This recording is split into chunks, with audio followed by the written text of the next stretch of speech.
Hello, everybody, and we're back. It's the 182nd edition of the Frank and Stan chat. And we had a brief break over the Easter period, but I'm delighted to say we're back today with Dr. Vic Carr. Hello, Vic.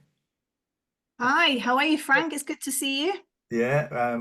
We met professionally, a number of years ago, and your career's moved on a little bit since then. So we'll come to you in a minute, Vic, to sort of give us a little summary of what you've been doing and what you're about. First, we'll say hello, Stan. How are you? I'm okay, thank you.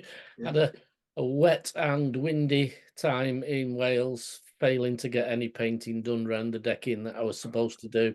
But yeah, very cold, very wet, very windy, very sunny the morning we left. Anyway, Frank, how are you? Because you've had a tough week. Yeah, it was. My brother died a few weeks ago from a very rare form of lymphoma, and he fought it really, really hard. He got to the point that he was at Hammersmith Hospital having stem cell transplant when he got it wasn't an infection, he got a bleed, and because basically they strip you of your immunity and the stem cells give that immunity back to you, he didn't have sufficient immunity, so he died very quickly. And it even though you realize that these things are, possible, you don't really want to go down that road. But so I attended his funeral with my wife and my sister, her family, on Wednesday. It was a really deeply moving service. The former Chief Inspector of Wales, Anne Keane, was there. She gave a really powerful eulogy. And then afterwards, I met obviously a lot of people. There were a lot of HMIs there. And I met before, just as we were leaving, because it was a 5-hour journey back for us. Three of them came over to say that they'd used Barry's first guest appearance on the Frankenstein chat only the day before, when they were training HMIs on literacy, and they'd used a 25-minute slot of our chat, and how they felt at the end of that sort of recording, there was a sort of bit of a silence, because even though my brother retired a few years ago, his reputation as an inspector ran quite deep into Estin. So there was a sort of silence at the end of it. But it was really quite moving and powerful. So yeah, I'm getting over it, although it does come in waves, I have to say. So, but I feel sort of strong today. So yeah, thank you for asking, and what an amazing, amazing man. When I feel a bit better, a bit stronger, he wrote a poem because he was an award-winning poet, and he wrote a poem about a train journey that he was on with everybody else, and the difference was that the train stopped at a station, and he was the only one that got off, and it all linked into that. So it's really, really moving. But I can't read it. I was going to read it today, but I know I can't. So perhaps in a couple of weeks' time, I'll pop that up and we'll chat about it. Thank you for asking, Stan. Vic, yeah, we've met professionally, but actually, Stan and I look at your CV and think we've been just sitting on our hands for the last sort of like 30, 40 years. So, head teacher, you're a reserve army officer, aren't you now? I am. You're collective ed senior fellow. You're a Chartered College of Teaching fellow. You're a senior research fellow. You're involved in the Centre for Army Leadership. Mhm, You've got 3 MAs. You've got a doctorate in leadership and politics. mhm. I have absolutely no idea, Vic, how you managed to do all that and run a successful school. Because Well, I tell you, it would have tipped me over, I have to say that. well, I think it's a couple of things. But firstly, let me just box off what you just said Oh about your yeah. brother. I can't just move on from that into, yeah, anyway, about me. So my sister, you probably know this, had leukemia when she was 19, which kind of derailed our family for quite some time. She was given actually given a terminal diagnosis, which she then overturned through pure luck, really. The doctor put her on a trial that was meant for elderly people with chronic cancers, and hers was obviously an acute cancer. And she managed to survive it with a bone marrow transplant. And so I kind of, that 2 or 3 year journey, that early stage was quite traumatic. And I think what I would say is, you know, I know you know this already, but be kind to yourself, because there'll be things that crop up that just kind of catch you off guard. And even now, 20 odd years later, the same thing happens to me. My sister survived, but it's quite traumatic to be a part of that. So I'm terribly sorry to hear that about your brother. And I think you're you know, it's great of you to come on today. In terms of what I've done, I think it's 2 things really. The reason I've got all that stuff, which is just stuff, is because I've got a terribly supportive team at home and in my workplace. And I don't watch much telly. So there's the 2 things. I don't sit still very well. I guess I'm constantly motivated to keep moving, keep doing things, and keep challenging myself. But none of that would be possible without my fantastic teams. And people will say, but you built that team, you know, I built a great team at Elton, I built a great team now at Woodlands. And yes, part of that is me, but 100% of it is the people who invest in our school. I'm very blessed. I can talk more about that later if you like. Yeah. But yeah, I've just started, well, I'm about to start another MA. I'd forget how many you said I had then, but I'm Yeah, starting another one I think there shortly. are 3 as far as I'm aware. Oh yeah, this is a But 4th one. maybe Yeah. more. Yeah, no, global security I'm doing with King's College London next. Wow. Exciting. Yeah, I mean, one of I mentioned before about my guitar teacher, who I'm desperately keen to get on here, but he won't come on. But he went to Sandhurst and he had the sort of military leadership training. I don't know what the term is, but he often refers back to historical sort of military leaders that he studied when he was at Sandhurst, and they still have such relevance today. And also he always, perhaps it's the way he describes them, he puts them in quite simple terms so I understand them. But actually, you know, he talks about, you know, sort of how important it is, you know, particularly with young leaders in the army, for example, where he was, you know, being able to command respect of people older than you, and all of this, and you know, at the most difficult time when you're actually in charge of people's lives, you know, I'm just interested, you know, how what what impact this has had, all this stuff has had on your actual leadership as a head teacher. Well, gosh, there's so much in there. I think none of us kind of work in isolation or in a vacuum. I'm conscious that, you know, personally, as a woman leader, I stand on the shoulders of many, many people who've done it before me and done it probably far better. And as we grow and learn, and we learn more and we know more, we can do better. And I think that's certainly the case in the military. So the Centre for Army Leadership, who you mentioned earlier, I am a senior research fellow for them. And they do an awful lot of work. They have done an awful lot of work and continue to, on kind of standardizing what everyone in the army particularly understands as leadership. What does that look like? How does that translate from, you know, junior leaders all the way through to sort of generals and so on? And part of that is working in a hybrid way. So people like me who are kind of perhaps more on the academic side than the military side, but have a foot in both camps. And actually my day job is completely outside of either of those things. I'm pure leadership theorist, and then also pure army theorist. So of course the commandant of Sandhurst, a chap at the moment called General Zach Stenning, who's a brilliant man, lovely man. He sits firmly within the CAL, Centre for Army Leadership, because he is the military influence there, but Professor Lloyd Clark is the academic influence. So between the 2 of them, they build this, and you know, it was done by Zach's predecessors. So 2 commandants ago, Paul Nansen, again a lovely man, and subsequently Duncan Capp. So the 3 of them really over the years have built this wonderful opportunity for the army to codify really what leadership is. And to be honest with you, when I got there at 47, I thought, what am I doing? What on earth am I doing? I'd been told by someone that it was unlikely that I'd pass because it was physically far too demanding for someone of my age and my gender, but I thought I'm not going to have that.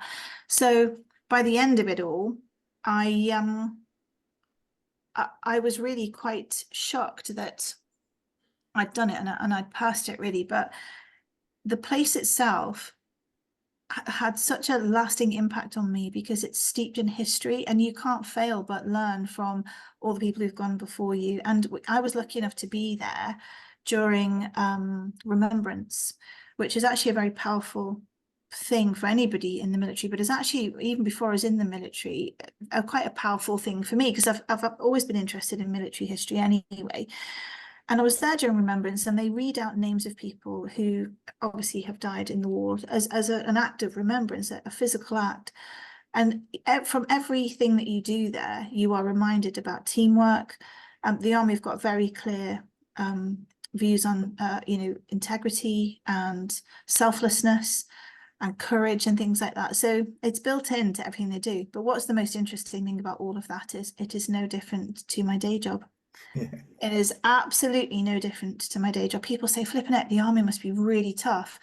I'm like, it's actually more tough being a head teacher in a school, because everything is so structured in the Army, and in a school, everything is so dynamic. You could get in one day, a child's had a crisis, a parent's had a crisis, a combination of the two, a staff member has, the building's falling to bits, Ofsted are rocking up.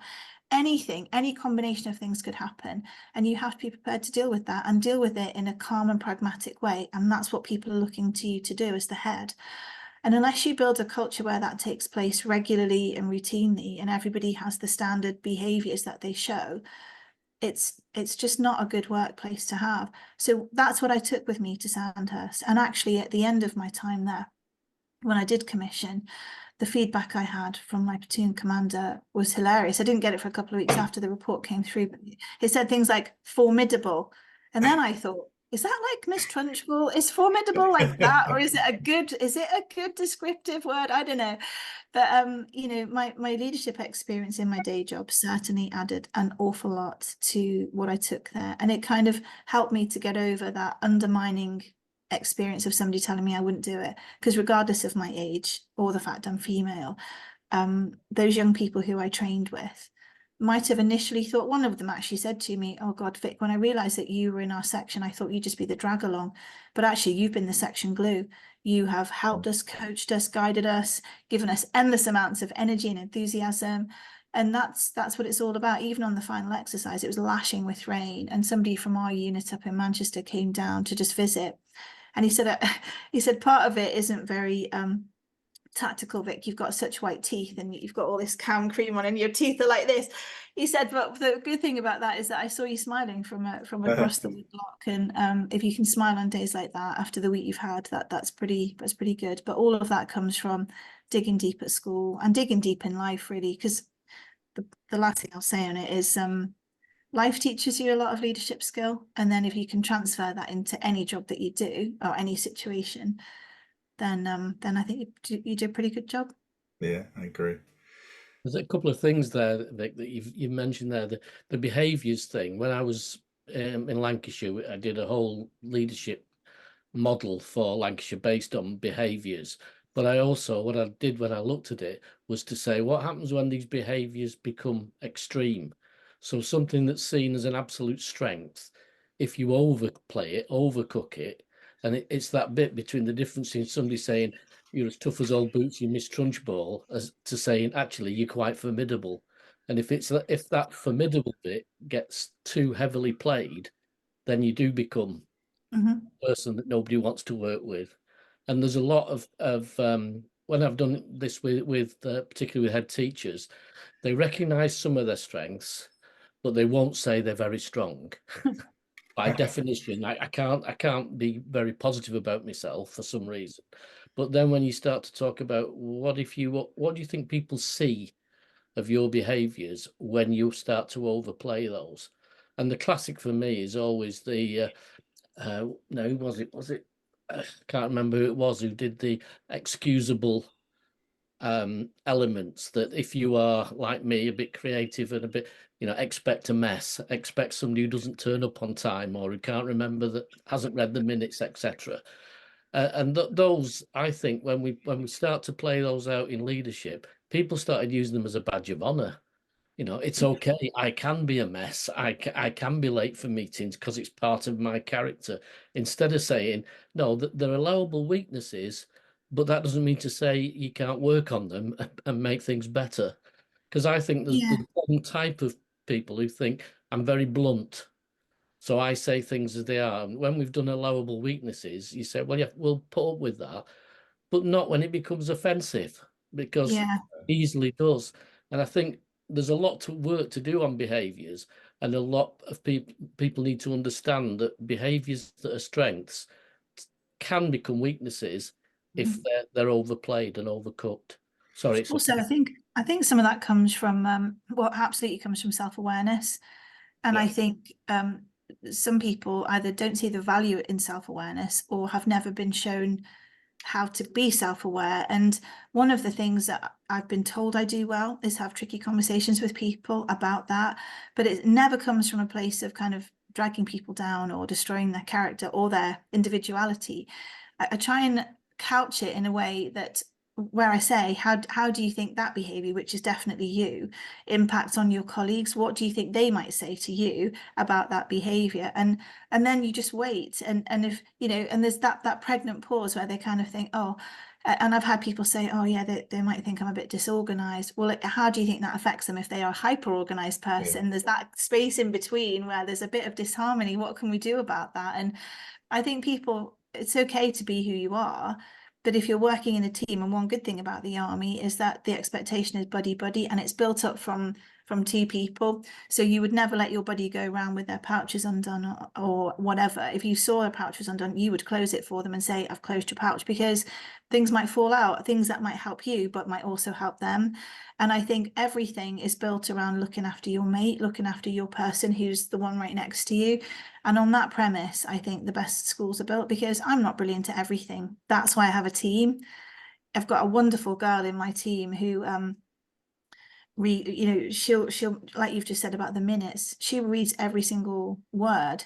And whereas I'm too busy thinking, get the words down, and it's in my head, and if I don't get it down, it'll go somewhere, she will read it and say there's a typo and an error, because I don't want to send stuff out that's incorrect or inaccurate. But that's her great strength, is she's meticulous. Do you know, she's got attention to detail second to none. Thank goodness. That's not to say I don't have it or I'm not, you know, developing it, but sometimes trying to get the ideas down means that some of that quality goes out the window. And that's, you know, that's what she adds to that. That's not only what she adds, but certainly that's what I'm relieved that she does add. Yeah. I think when you make a team, because I've worked with some fantastic teams, you could almost place them like chess pieces, can't you? I need somebody who's detailed and who gets tired of me coming up with the big ideas and not looking at the detail. And I need somebody like that who can do the detail, but who can also tap me on the shoulder and say, hang on, just come back down to something that's a bit more real, and then we can work. So you can tee that up, can't you? You can kind of tee it up for them to be okay about challenging you. And I'll often say, this is my idea, but I'm happy to be challenged. And over time, and this isn't a quick thing, you said earlier about, you know, school improvement, it definitely doesn't happen in 3 months, but over time, people come to know and understand that what you're saying is the truth. I'm happy to be challenged means I actually want you to, because I'd sooner be challenged in my office by my team, my trusted people, than make a mess and be completely humiliated outside and damage lives and upset people. I'm not that I'm, you know, that way out, but I'd sooner see the challenge indoors rather than out. Yeah.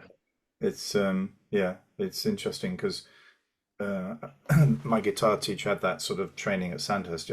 He says that junior officers, you know, they do rely on the experienced senior, you know, officer, the sergeant or whatever, and that sort of challenging conversation, which needs to be managed in, you know, not in a public way, but you know, in such a way that the honesty can be there. At the end of the day, still respecting the fact that the junior officer is actually still the junior officer and is in charge, you know.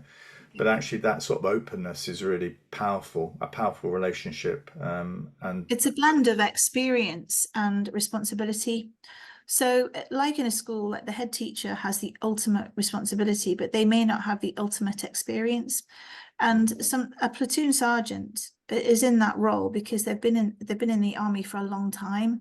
You can't become a sergeant in a year's training. You can become a junior officer after a year's training at Sandhurst. So you've got responsibility to take decisions, and the final decision, whatever the outcome is, and the worst case scenario is it's death. Yes. That's your responsibility. But to make that decision and make a good decision, you then rely upon experience of other people.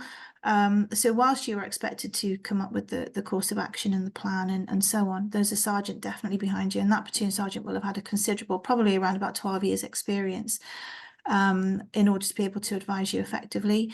So although I came to the army late, I completely see the parallels between it, because I think you can often see, you know, in my last school, there was only a small leadership team, but nevertheless, there was a team.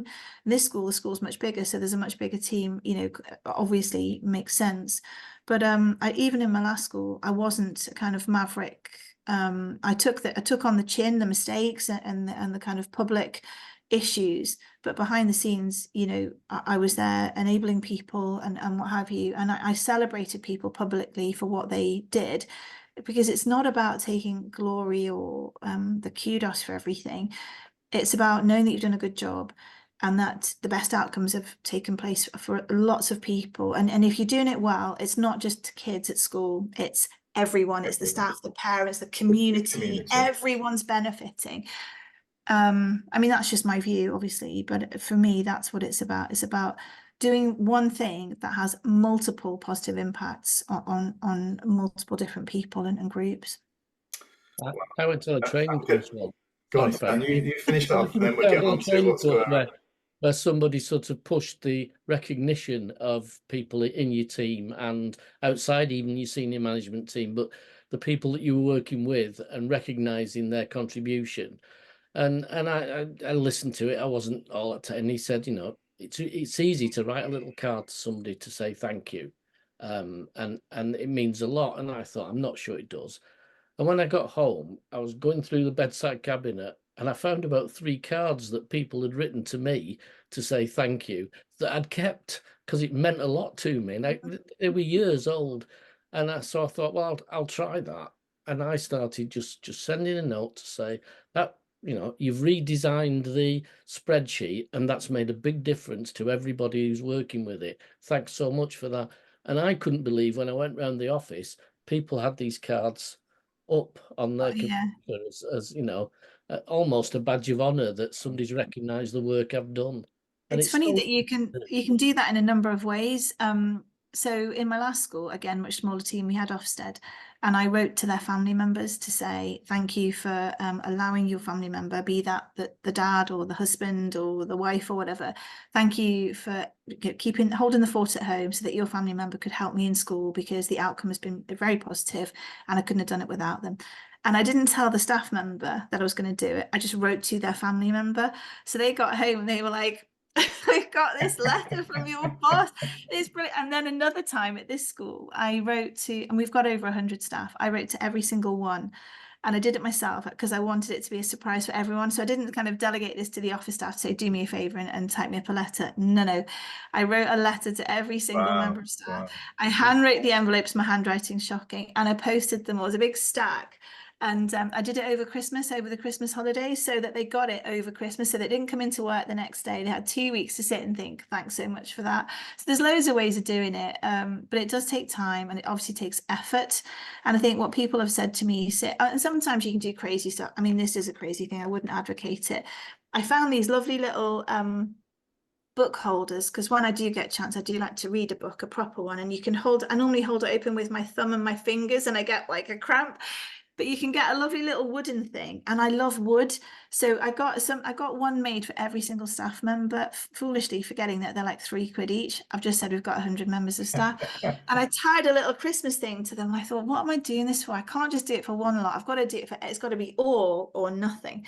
So, and some of them were like, what is this? I don't even read. That fell flat on its face. It cost me a lot of money, and then it just wasn't really a good idea. So I think, you know, there are good things that you can do to try and show that you appreciate people. And often I'll take coffees in for the leadership team, particularly if we're under pressure, because I know what everyone has.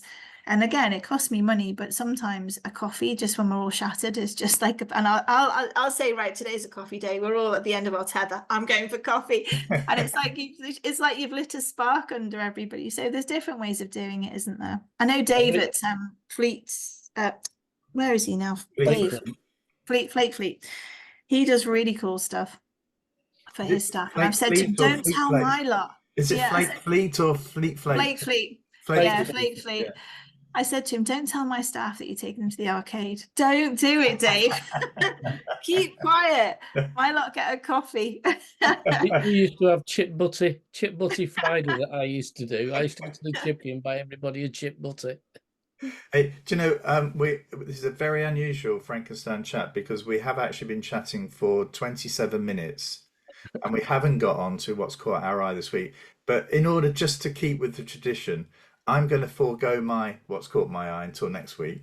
But I'm actually going to bring you two together, because I think you've got the same what's caught your eye this week. So, Stan, do you want to kick in? Yeah, it was the Boy Scouts teachers, scouting for teachers, bringing people in through Scouts into teaching, and it was presented in the newspaper as, you know, they're going to do badges on teaching and then get into teaching, and I sort of thought, yeah, that's surely not how it was thought up.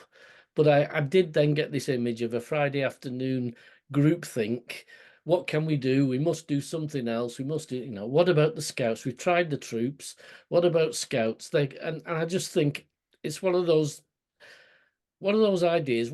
I've done it in school where we've come up with some brilliant ideas on late on in a staff meeting, and then the following morning, kind of everybody looked at each other and said, we're not really going to do that, are we? And you need the courage at that point to say, no, we're not. We definitely, it seemed like a good idea at 6 o'clock last night, but it's not today. And I just wonder if that was one of those that's now got leaked. Yeah, well, perhaps. It doesn't seem to me to have legs.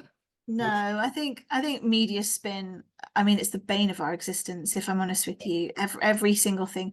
I haven't bought a newspaper since lockdown on purpose, and I did used to like occasionally doing a crossword, but I just think the media and who they feed, really, it's not something that I think is very healthy. I think it's certainly the bane of our existence as humans, you know, in the modern world, because clickbait and selling headlines and stuff like that is just so harmful. You know, potentially, I think we said beforehand, you know, if this was in a school and we were saying to children, right, each one teach one, it was an AFL technique that was used about 25 years ago, but it's not a bad technique. It's one of a repertoire of techniques that people might use to get children learning something or sharing it, or, you know, spinning it in a different way for their friend if their friend doesn't understand. And I think young children teaching each other things, if they've got that knowledge, or learning the skills of communication, is all very positive. And, you know, these movements, Scouts, guides, you know, cadets, all those youth movements are great things that are run by volunteers and are very useful in society if used well, if done well. And they encourage children to strive and reach and see things that they perhaps wouldn't ordinarily. You know, I feel like that definitely myself. I was kicked out of Brownies because I wasn't a conformist, but I did really well in the Air Cadets. So I think those youth organisations are brilliant, but to use them as a vehicle for teaching anyone properly, you know, but then I think we need to advertise things. You know, we're always thinking about recruitment into the military, recruitment into teaching. These are not highly paid jobs. They no longer have the wonderful pensions that they may once have had, which was the kind of benefit of doing a poorly paid job that was very stressful. So the pensions system is no longer an incentive. You know, in the military particularly, housing's been a big problem in the last few years. So how do we get people to teach? How do we get people to join the military? There's a shortage, isn't there? And this is just another way, I think, of trying to raise the profile of teaching, but it's just perhaps not been done so well, or been completely hijacked by the press, one or the other, or a combination of both, perhaps. I don't know. Yeah, or on that late Friday, they knew that there was a story coming out which they didn't They really wanted to tell hide. anybody. So yeah. Okay. Well, that's a Frankenstein chat, Vic.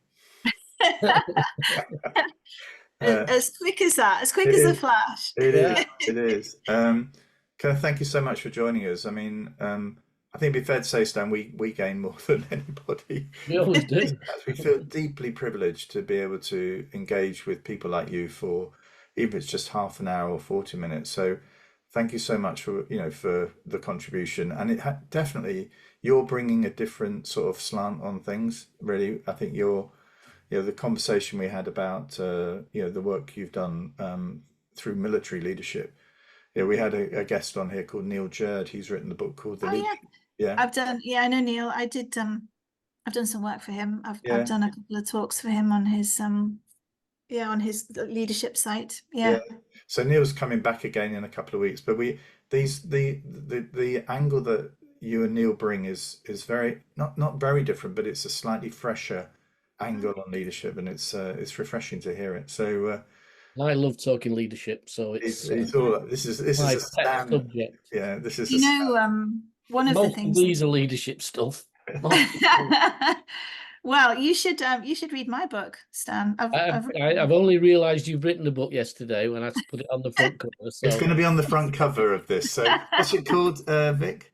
Leading with Love. I've Yeah. just written another one about school improvement, actually, but about it not being to do with Ofsted, about it being to do with lots of other things, because it irritates me a little bit that people think school improvement is only for Ofsted when it I should be for agree. everyone's benefit. Yeah. So, and then the other book I'm reading, which I will send to you, Frank, when it's done, I'm co-authoring a book about officer recruitment through the ages with my good friend Colonel Simon Shepherd.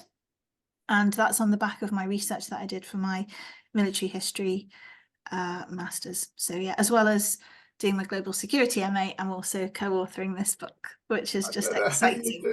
I think I've got some John Adair books that are Yeah. based in the military. I think Yeah. John Adair books. Yeah, we came Right. across him. Okay. Well, thank you very much for joining us. Thank you, everybody. We're not sure. We definitely have got a Frankenstein chat next Friday, but we're not sure if we've got a guest. So we haven't had one of these events, have we, Stan, for, I don't know, months, probably a year, where it might Yeah. just be you and me. But I've put a plea out if anybody wants to come and join us as a guest, if they just want to sort of drop us a line, and we're more than happy to accommodate you. But I've got an idea for you that you can reach out for someone if you like. that would be excellent. So thank you for that, Vic. We'll chat about that after I press the pause button. But anyway, until next Friday, thank you, and we'll see you soon. Bye-bye. Bye.